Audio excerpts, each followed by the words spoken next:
I'm David Levine. I'm co-chair of Science Writers in New York. My co-chair, Joseph Bonner, is behind the scenes. He's running this and setting it up, and he will also put it on YouTube. My guest tonight is Bryn Nelson.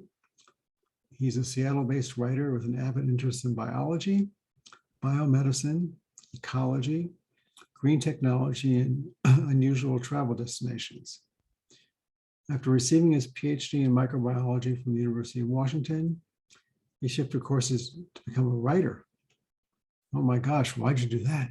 And he has since written for more than 30 publications, including Science News for Students, the New York Times, Newsday, and Discover. He has contributed to books about science writing, the natural world, and the art and science of cooking. Tonight, we're going to discuss his book called Flush, The Remarkable Science of an Unlikely Treasure. Could you show your book? Oh, yes, absolutely. It's called, here it is, The Flush, with a little swirl design at the front. Yeah, it looks much better. Like my book is on the Kindle, so it looks better than that. You have a little presentation for us. So why don't you start with that? And then for people who are watching, if you have questions, please put them in the Q&A box, and we will get to them right after the, after the presentation. Okay, great. So yeah, I thought I would start a little bit by telling you a little bit about the book and the chapters and kind of how it's organized. And then we can open it up to questions, but just thought I would give people a little bit of an introduction. And I'm gonna see if this now works. So when I began writing Flush, a question kept popping into my mind. And the question was, what has value in our world and why? Once we've rebranded something as lacking value, as useless or icky, it's often hard to see it in a new light. And yes, that includes our poop. Sure, we're often eager to be rid of it as soon as possible. Many of us have the luxury of flushing and forgetting. But the question is, what are we actually flushing away? We're still accustomed to thinking that we live apart from the rest of nature, but an entire world in miniature is literally inside of us, the gut microbiome. And we can't escape the fact that that world within us and the world all around us is very closely intertwined with ours.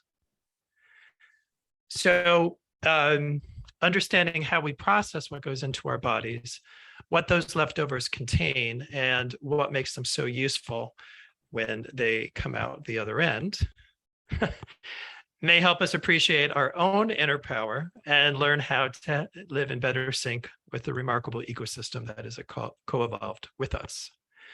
So by extension, that mental shift may help us understand how working with nature, instead of trying to overwhelm or dominate it, can help us avoid a lot of pain.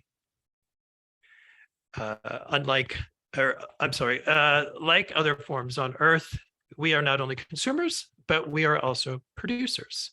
And we happen to produce a hugely powerful natural resource. It's abundant as well. Nature has efficient recycling systems for essential nutrients in the form of phosphorus, nitrogen, water, and other cycles. And so in chapter 1, I talk about how we make poop, what it contains, and how it factors into that nutrient recycling.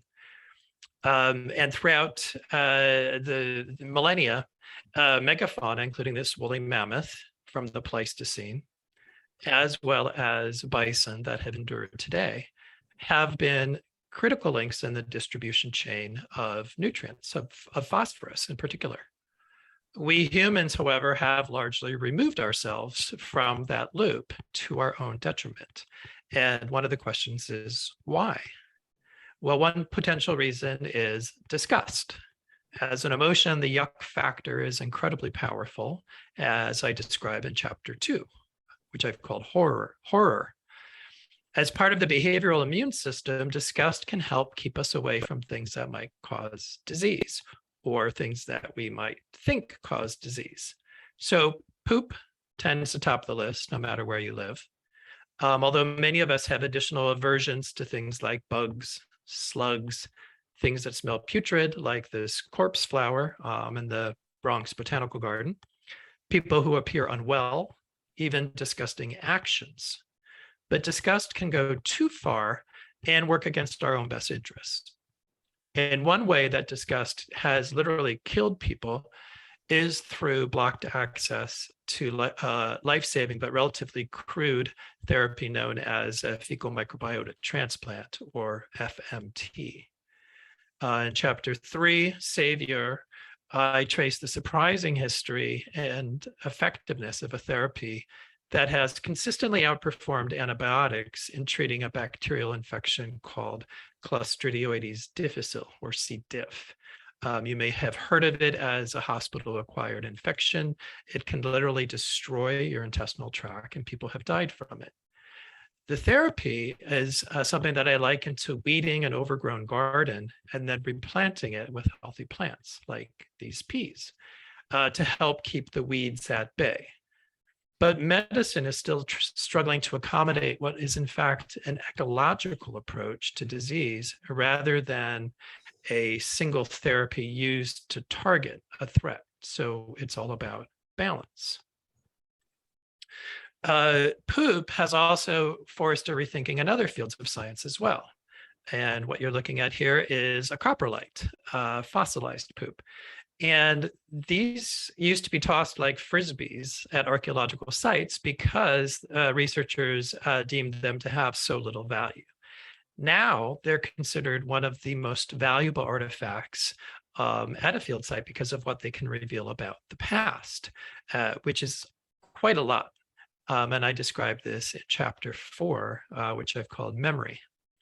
Poop can also help solve crimes, in part due to the attraction of insects in a field known as forensic entomology, and the incredible sniffing ability of animals, including dogs, like our dog here, Piper. Scientists believe that the thousands of volatile organic compounds, or VOCs, that we emit in our poop, in our sweat, and our saliva, in other bodily secretions and functions can allow dogs to even distinguish one twin from another. So dogs are incredibly good at this, and they have been used on more than one occasion to help solve crimes. So what can poop actually tell us about ourselves and our own individual bodies?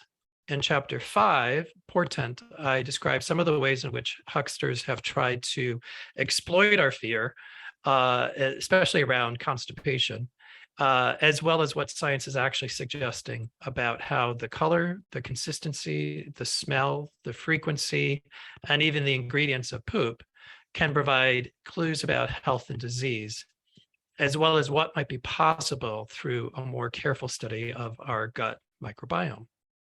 One simple lesson and observation that I learned while experimenting on myself is that tracking apps like this one called Plop can help you chart a baseline of what's normal for your own body. And from that, it makes it easier to tell when things are out of whack. So what can poop tell us about the relative health of communities? In chapter 6, and which I've called Monitor, I trace a surprisingly long history of wastewater epidemiology, from tracking polio in the sewers in the 1930s through the COVID-19 pandemic today. By using our sewers and wastewater treatment plants as environmental sentinels, like here in Tacoma, Washington, we can learn about new threats even before patients begin appearing in hospitals. The method also raises some privacy concerns, of course, but if we can conduct this transparently and with community input, it could help us direct resources to where they're needed most, whether for this pandemic or for the next one. And we know that there's going to be a next one. So this is infrastructure that is going to be increasingly important moving forward. So we've learned how to identify signs of disease and imbalance through poop. But what about identifying the super poopers, the ideal fecal donors, the communities with the right stuff? In other words, whose shit is the shit? In chapter 7, epitome, I describe the efforts to identify the gut microbial diversity that some communities have retained and others have lost. In the West, our high-fat diets, our sedentary lifestyle, and chronic exposure to antibiotics may be robbing us of some of these critical gut functions. So there is the concept of missing microbes, and even the idea that some of these microbes may go extinct. So how do we get them back? And how do we do so in ways that don't exploit the non-Western communities that have often had other resources forcibly extracted? So that's something that I explore in chapter 7. Chapter 8, another resource that can be extracted from most of us is biogas, sometimes inadvisably demonstrated through pyroflatulence, which is lighting your fart on fire, which I don't recommend you try at home because it can be dangerous. But in the safety of an anaerobic digester, biomethane can be produced, and biomethane is the major component of biogas, and this is widely considered to be carbon neutral, or even better if it's extracted from waste. So it is incredibly versatile. It can be used to replace natural gas for heating, for electricity, and even fuels, as I highlight in chapter 8, source. New technology, this is at the DC Water's Blue Plains facility, has made the process far more efficient. And some wastewater treatment plants, like one in Oslo, Norway, are producing biogas to even power city buses. So basically poop-powered buses. After wastewater treatment plants are using these big anaerobic digesters to convert organic matter to biogas, though, there's still the issue of what to do with the biosolids. The biosolids are the organic leftovers that includes poop, food, other bits of organic material, and sand. Here too, wastewater treatment plants have become resource recovery facilities by reclaiming some of the phosphorus for fertilizer pellets. In this image, he's holding little bits of phosphorus that can be made into these pellets and then resold to farmers as phosphorus fertilizer. Alternatively, wastewater treatment plants are converting some of the biosolids into rich soil amendments with names like Bloom, Loop, Tagro, Dill-O-Dirt, others throughout the country and throughout the world. And in turn, these can be used to help amend soils and to replenish soil fertility.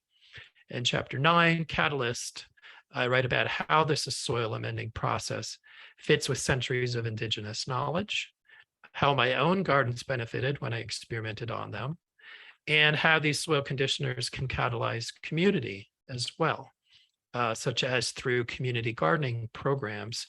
The picture on the left is one of the gardens in Tacoma.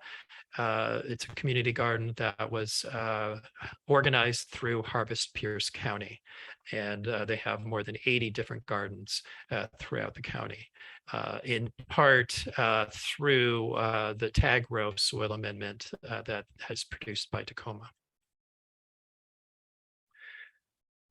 Just as discussed, can be a roadblock for fecal transplants and the use of biosolids-based fertilizers and soil amendments. It can also block projects to reclaim wastewater and convert it back into pure drinking water. In chapter 10, Bounty, I write about how the technology, as impressive as it is, has required the additional elements of education and psychological persuasion to get some people past the disgust factor. One way to do that is by literally showing people the process so they get familiar with the testing and the treatment. Like this tour at the Orange County groundwater replenishment system in California. And the sink on the left is pointing to the one with the pure water And yes, that is a sample cup, and you are highly encouraged to then drink the water at the end of the tour, which I did, and which of course tastes just like pure water, because it is. Another secret weapon is beer. Beer can be made from reclaimed and highly purified water and can be handed out at festivals and conferences to spark new conversations about reuse, like this pure water brew from Oregon. And brewers are especially happy about this because you are essentially stripping everything out of the water and creating a blank slate from which they can create any kind of beer they want. And so beer has actually become a really useful vehicle for some of these conversations. And we're so used to thinking about poop as a pollutant of water and land that it may be hard to envision our byproduct as a vital ingredient in environmental restoration as well. And yet it is. So at barren mines and contaminated soils and other degraded places, nutrient-rich biosolids and even their chemical and physical properties are turning the familiar script on its head and showing how poop can heal, as I described in chapter 11, which I've called Balm. Here is a created wetland buffer next to a wastewater treatment plant in Western Oregon, and it works with nature to provide a buffer from between the wastewater treatment plant and the Tualatin River. So this is acting as a buffer to help purify the water. At the same time, it's providing natural habitat and has become a bird watching destination. One lesson is that investing in green infrastructure, from wetlands to green roofs, like this one in Greenpoint, Brooklyn, can aid nature's cleansing power and help it heal and thrive. This green roof, for example, is being used to absorb more stormwater and to minimize the overflows in New York's combined sewer system. The overflows otherwise would go into the waterways. New York has a system by which if the sewers begin to overflow, the safety valve is literally to flush some of the raw sewage into the waterways, like Newtown Creek between Brooklyn and Queens. So more green infrastructure like this one to literally sop up some of that extra stormwater can help prevent some of the environmental damage. So finally, in chapter 12, momentum, I ask, well, what does this all mean for the future? We've tended to concentrate our poop, unlike other megafauna, and put it in places where it does the most harm and the least good. But rethinking our sanitation systems might allow us to make a dent in the world's water, sanitation, and hygiene crisis, while also overturning value to some of those same communities. How do we do that? Well, composting toilets, long considered humble, lowly, smelly, are now suggesting at least one way forward, like in the futuristic Bullitt Center in Seattle. That's the image on the left. And especially in places with degraded or absent infrastructure. Again, it's about working with nature to transform what we've long viewed as waste into a multifunctional source of value. With the enthusiasm of the next generation and policies that promote equitable access, poop may indeed be an agent of hope. Thank you. There we go. Very educational. So why don't we talk about, fecal transplants and what's their status with the FDA? Right. Yeah, good question. So right now, so the FDA had a hearing on the very first fecal transplant product. So right now, fecal transplants for recurrent C. diff infections, so if you've had it multiple times, are subject to what's called discretionary. Let's see here. There is a I'm blanking on the exact phraseology of it, but it's basically a category by which it's enforcement discretion, by which the FDA is allowing this to occur, but it's not specifically FDA approved. So it's still in this sort of limbo stage. Some of the very first therapies that are based on fecal transplants are moving towards FDA approval. The first one of those got a very favorable response from the FDA. It's likely to be approved very soon. At the same time, there was just a study that came out about comparing fecal transplants to antibiotics for first-time C. diff infections.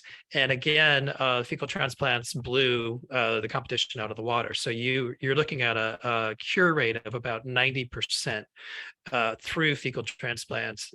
And if you're looking at vancomycin, for example, which is often the antibiotic that's used, it's more in the order of 30-35%. So it's a huge increase in that. So that was actually quite exciting as well for the field. So you're seeing some of this move forward. Some of the advocates that I've talked to, some of the concerns are that they want to make sure that these therapies are still widely available and accessible to those who need it. And of course, we know that as this turns into more of a druggable intervention, there are, there's a balance there, right, in terms of how it can be regulated and how it can be still made available to those who need it. So there's this fine balance. But definitely the field is moving forward, and not only on C. diff, but there are a lot of clinical trials underway for other conditions, autoimmune conditions like Crohn's, colitis, even multiple sclerosis. So it's a very exciting time in the field. So without FDA approval, it's not going to be covered by insurance, right? It can be. It is. I believe. I mean, it can be more difficult for insurance to cover it. Many insurances do cover it, but I think it's always easier when you have full FDA approval. So yeah, and I mean, and again, we're talking about a therapy that for a long time was a do it at home therapy, because hospitals and doctors wouldn't do it at all. So we've moved, thankfully, beyond that, because a DIY therapy of this kind is quite dangerous if you're not screening the donor. But yes, I think if full approval will make it easier for payment systems. And to get on the Medicare formulary. Yeah. We were talking a little bit before we went on air, and one thing that really intrigued me is the discussion of the disgust factor. Disgust factor, and there's also and specifically you spoke about how Donald Trump was, who was a well-known germaphobe, would talk about people, oh, they're disgusting, and and he talked about some of the disgusting countries he didn't like, in Africa and like that. And so there is that, and he's not the only person who thinks that. So there is that barrier to, to overcome. But why don't you give us a little bit of history of, the factors, that, during the Black Plague and all these other things you mentioned, and how that's starting to turn around. Yeah, so disgust, is something that has evolved with us. So disgust is one of the most powerful emotions that we have, and there are studies that suggest it can be more potent than fear. And so throughout history, disgust has been weaponized. Sometimes literally, it was basically in the past, you would have catapults that would incorporate poop, as part of the literal weapon. So there are definitely ways in which opponents have taken advantage of the disgust factor to terrorize their opponents. So part of my rationale for kind of going through the history of it in chapter 2 is that if we understand more about how the emotion works and how it's evolved and how people are taking advantage of it, sometimes for reasons to exclude other people or to literally scapegoat them, that may help us kind of overcome, some of the misuse of disgust, and also, even among ourselves, we all are generally disgusted by something, whether it's poop or something else, and I'm no different than anyone else when it comes to being, disgusted by certain things. But that's not necessarily set in stone. We know, for example, that new parents can be really disgusted by their baby's diapers, and yet through familiarity, through habituation, they're able to get beyond that, and they need to, because they need to be able to do that to take care of their infants. I talked to multiple parents when I was reporting this out, and many of them sort of sheepishly admitted that they were dry heaving and gagging over their infants' diapers. But a couple months later, it becomes this routine. So we're able to get beyond disgust, and there are mechanisms to help us get beyond that, which is good, because sometimes it can go too far. So I think, like in other chapters, the theme here is one of balance. Disgust can be useful, but it can also go too far, and it can be used against us. And so I think, by educating people about what it is and how it works, we may be able to sort of defang some of the not so great parts of the emotion. So, Clostridium difficile, which is basically just diarrhea, but it's extensive, and people get, training, and people get bouts of it. I had a friend who had it who was not in the hospital, so it's possible to get it, and it's not easy to treat. It's not. One of the problems with the bacterium, Clostridioides difficile, or C. diff, is that it can form spores, and those spores are impervious to almost everything except for bleach. So it can be really, really difficult to clean hospital rooms.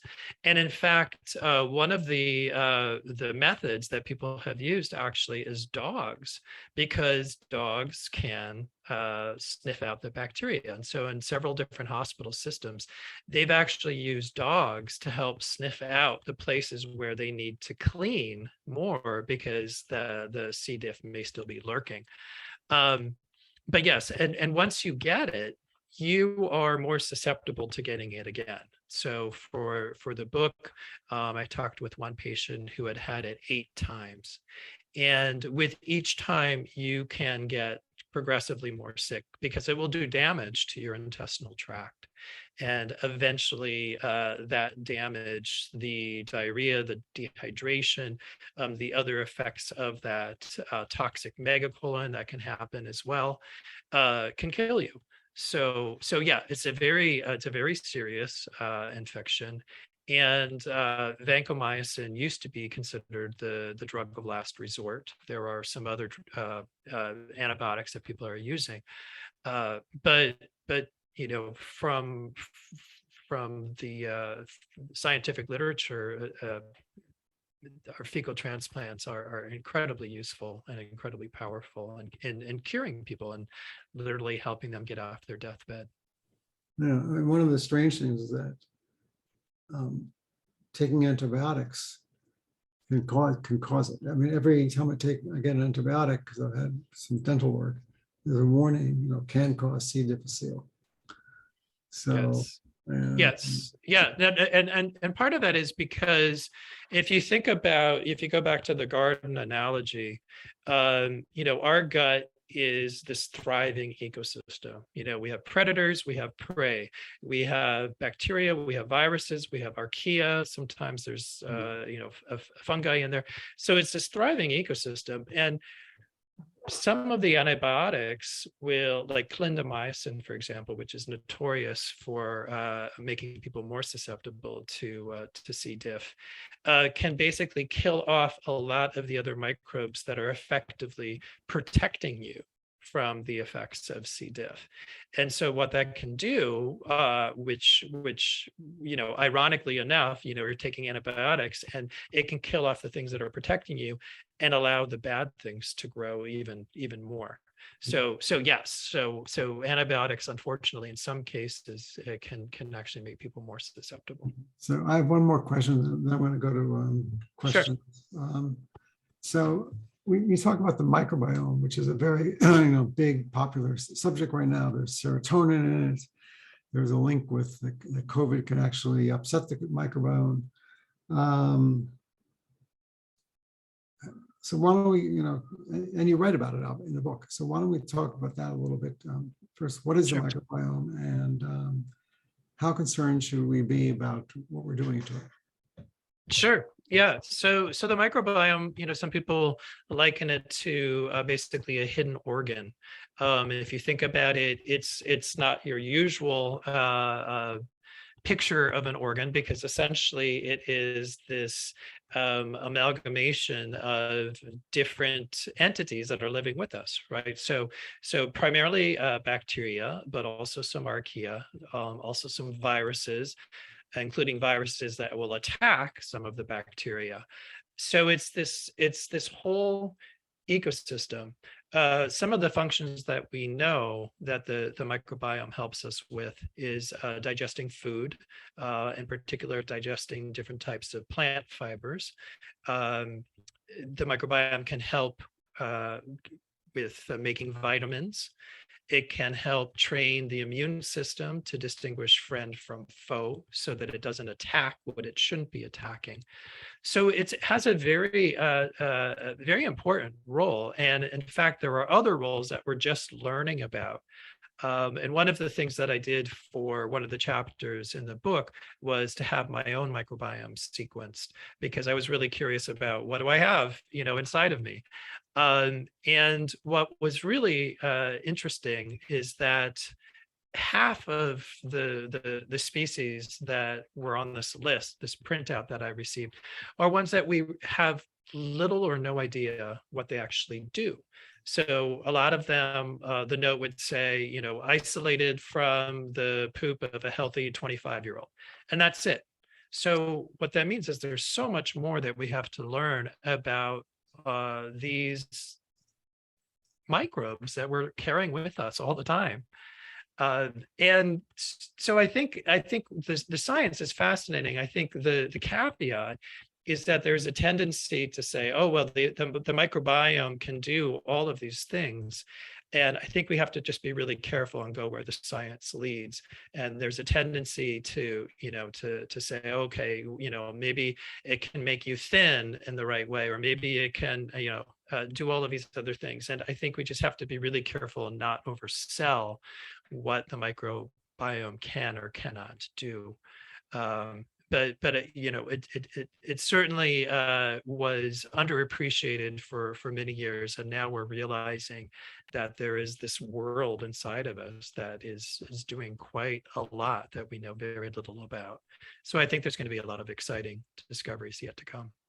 Okay, so I'm going to go to the questions now that are in the Q&A box, and we've got quite a few. First, what inspired you to write about this topic? And you and I have something in common. We both don't have gallbladders anymore. And I know that was something you write about. So, yeah. This is so what inspired me? Is that's the question? That's the question? Yeah, what inspired yeah. So, well, as a microbiologist, I was always interested in microbes and the microbiome, of course. What it's inspired this book in particular, though, was a feature story that I did for a British publication called Mosaic. And Mosaic specialized in long form narrative journalism, specifically about medical topics. And I did a feature story for them about fecal transplants, about the rise of fecal transplants and the very long and surprising history, actually, of transplants, but also how disgust was blocking people from accessing the therapy. And so I was really, really fascinated with kind of how this medical technology moved from the fringes to the mainstream of medical science, but also how that was intersecting with the yuck factor and how in some cases it was killing people because their doctors refused to do it. So that was just fascinating to me. And then it got me thinking, well, what has value and what are we disgusted by? And what else can poop do? And so that just kind of mushroomed into the book and kind of thinking about, well, how do we flip the script? How do we rewrite the story in a way that kind of shows that what we're producing is actually a natural product, and if used wisely, has a lot of really important functions. So that was the inspiration. So here's a question. How rare are the people who could be donors for fecal transplant? And, Great question. and I know there are age criteria. What are the criteria for? So there's a very long list of criteria. I'll tell you the punchline first, which is that so open biome, which probably has the largest role of fecal donors. It was a spinoff from MIT and is a nonprofit now, and they're probably the largest supplier. They have an acceptance rate of less than 3%. So that's less than Harvard. So quite rare, actually. And so there's a long list of criteria. So basically anything that would preclude you from being a blood donor. There's also extensive questions on travel history and on susceptibility to different things, because one of the really interesting things about the selection criteria is it's not just about you having a healthy community of microbes that can displace the imbalance in someone else's gut. It's also making sure that you're not also making them susceptible to something in the future. So if you have susceptibility to diabetes, to like heart disease, metabolic disorders, things like that, that would also, in many cases, preclude you from being a donor. Because again, the open biome and other places are trying to be cautious and prevent something from happening where basically a patient is cured, but then they become more susceptible to something else, in 5-10 years. So there, by necessity, we're having to have very few, I guess, of the super donors, is what they call them, or the super poopers, be the donors here. Here's a question. I'm not quite sure. I have heard birds don't urinate but excrete uric acid as a solid. So does their poop come in two forms, from two paths, or is it mixed with what they eat? And do birds excrete through their mouth? I don't. So I guess the short answer is I don't know as much about kind of the contents of birds, of the guano.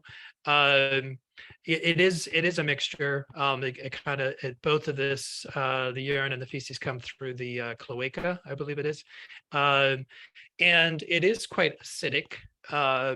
One of the functions is that it is high in nitrogen. So it makes a very good fertilizer. And in fact, back in history, there were wars that were fought over these huge bird guano deposits, including off the coast of Chile, I believe, among other countries.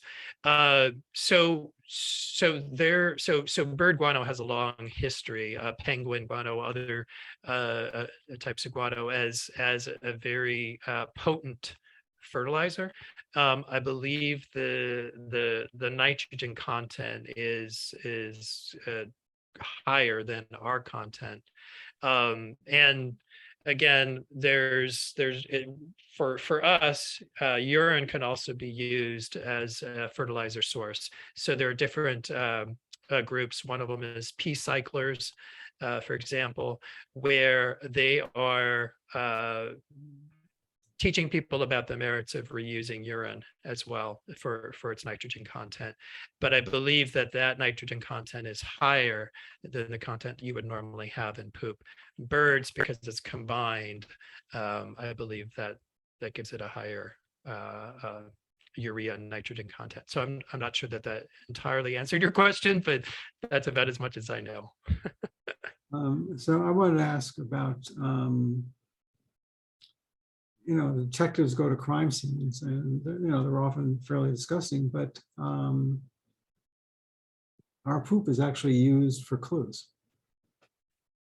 I'm sorry, say that again. Our poop is used for? The detectives, utilize poop as clues.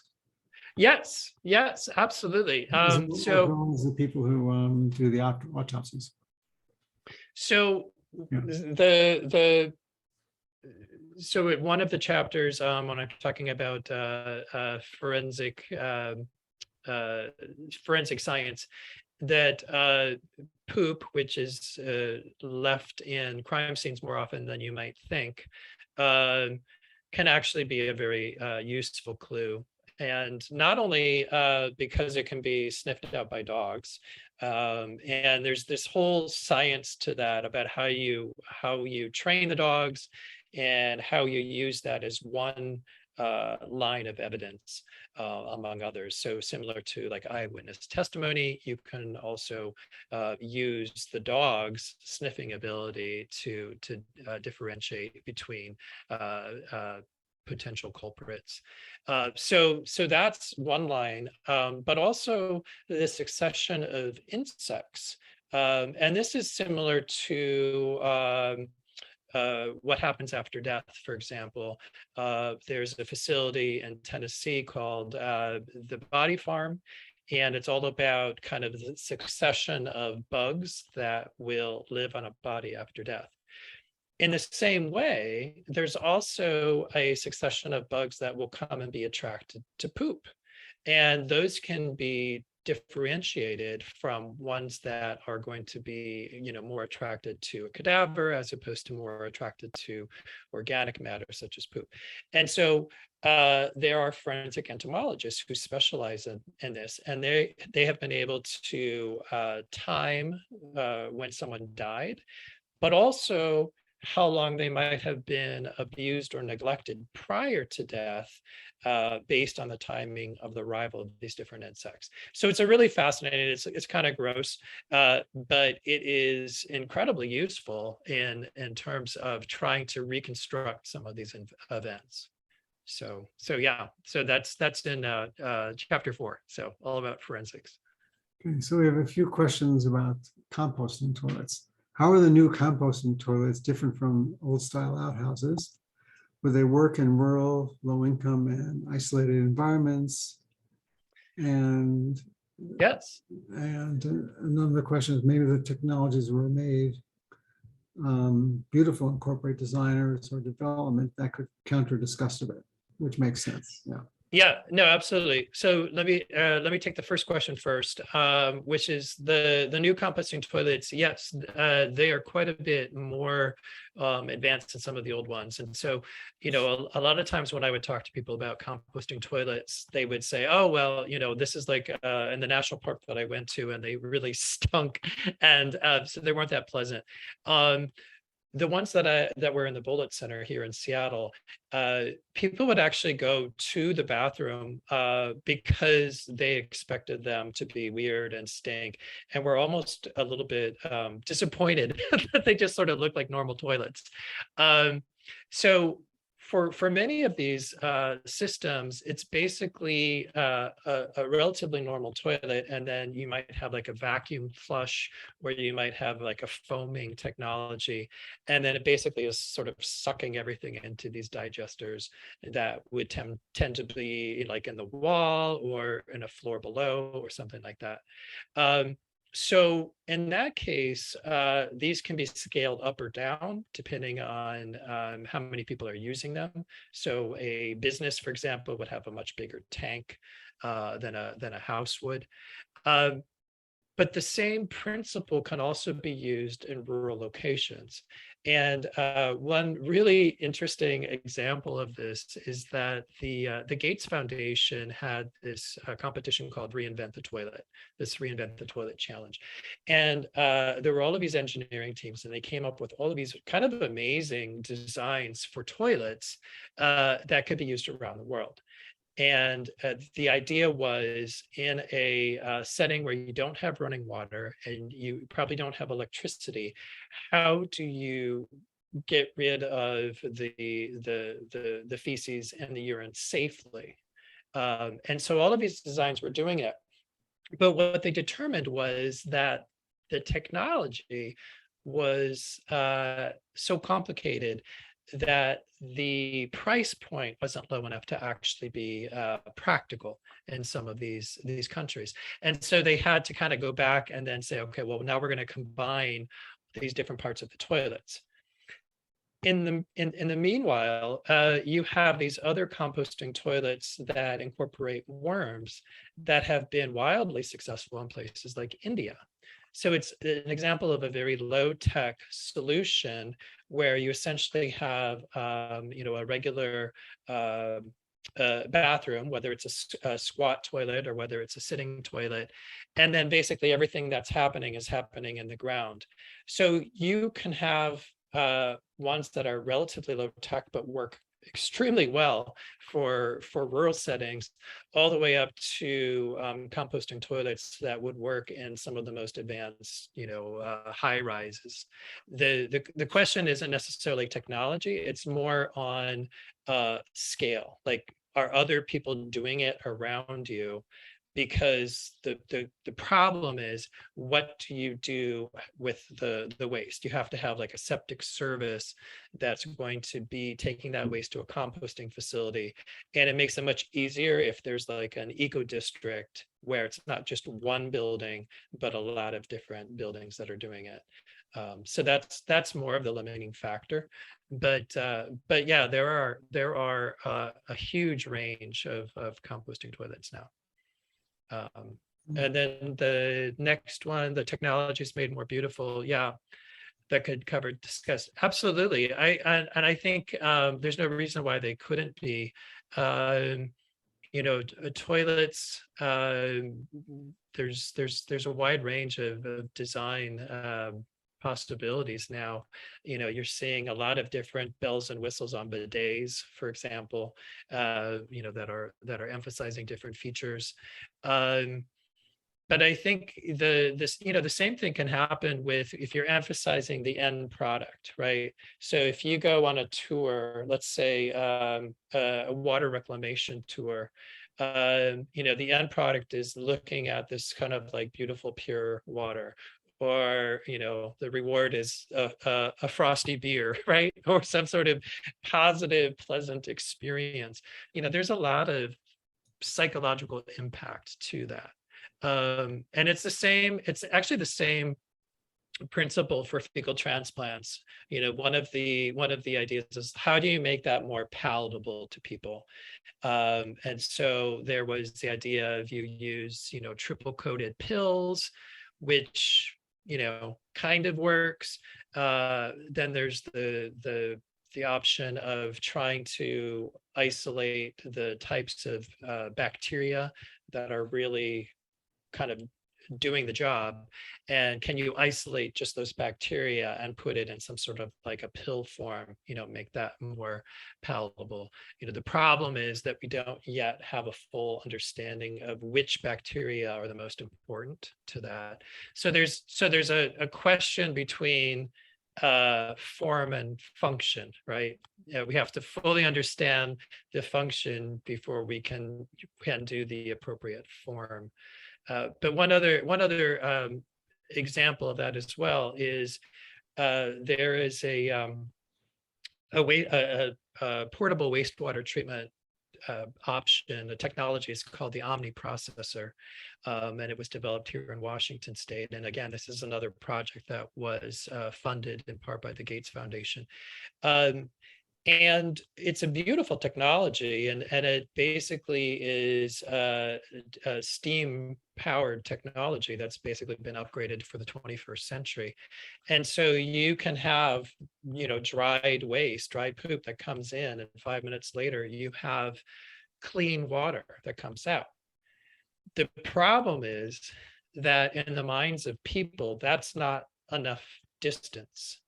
So it's not just the form, but it's also kind of playing with our psychology, because if you're too close to kind of what it was before it was transformed, your mind can't get past like, oh, that was just poop, that was just waste, and now it's water. So it's almost like it has to go somewhere magically. Then, ta-da, now it's water, or now it's beautiful dirt, and so there are different ways that people have gone about, trying to do that. And but it part of it is kind of almost fooling our disgust, and in ways of, whether that is transforming it into something that is completely different, adding the element of time to a process. But there are ways around it, but I think that's still very much a work in progress.